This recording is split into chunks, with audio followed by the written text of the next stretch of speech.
Ya, terima kasih. Saya tidak bertanya, tetapi saya meluruskan tadi pembahasan saya.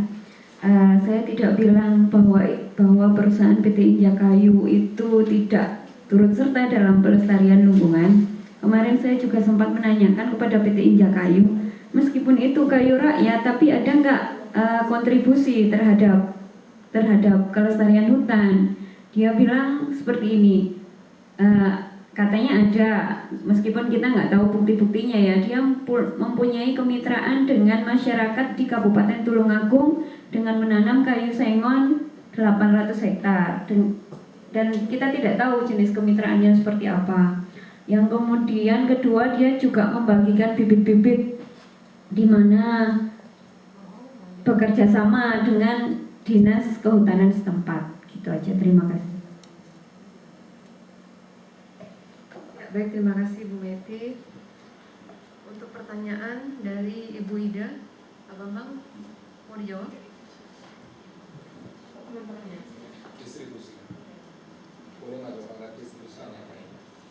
Ada teman yang bisa bantu?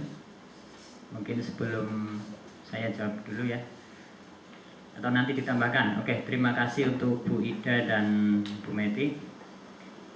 Termasuk itu yang sebenarnya menjadi pertanyaan dalam pikiran saya gitu ya. Apakah sudah efisien proses produksi yang dilakukan oleh PT Injakayu ketika kita kemarin ke sana, sementara data atau informasi yang kita dapatkan begitu minim.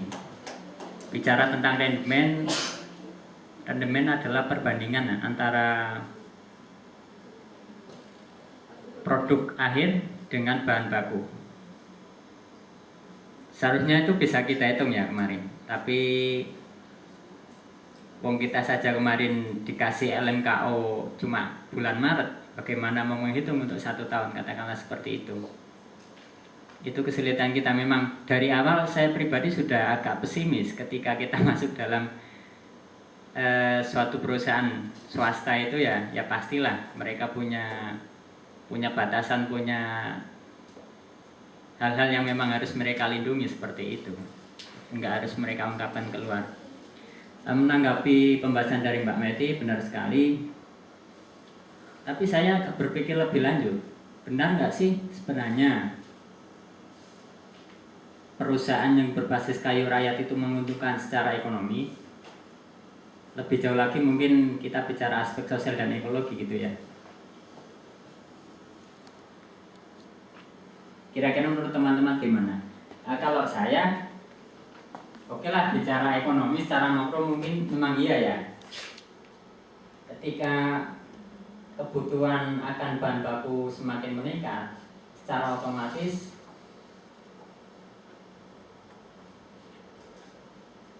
petani atau pelaku hutan rakyat itu kan harus menyuplai bahan baku semakin banyak. Tetapi yang saya amati kemarin, pemasok bahan baku itu kebanyakan adalah supplier gitu ya. Teman-teman sudah bisa membayangkan berapa sih harga yang mereka dapatkan? Artinya ketika kayu itu masuk perusahaan membayar kepada supplier berapa? Kemudian supplier membeli dari petani itu berapa? Saya kira sebenarnya yang diuntungkan lebih banyak ke perusahaan, bukan petaninya gitu. Nanti kalau ada yang nggak sependapat boleh ya. Oke. Berkaitan dengan kontribusi di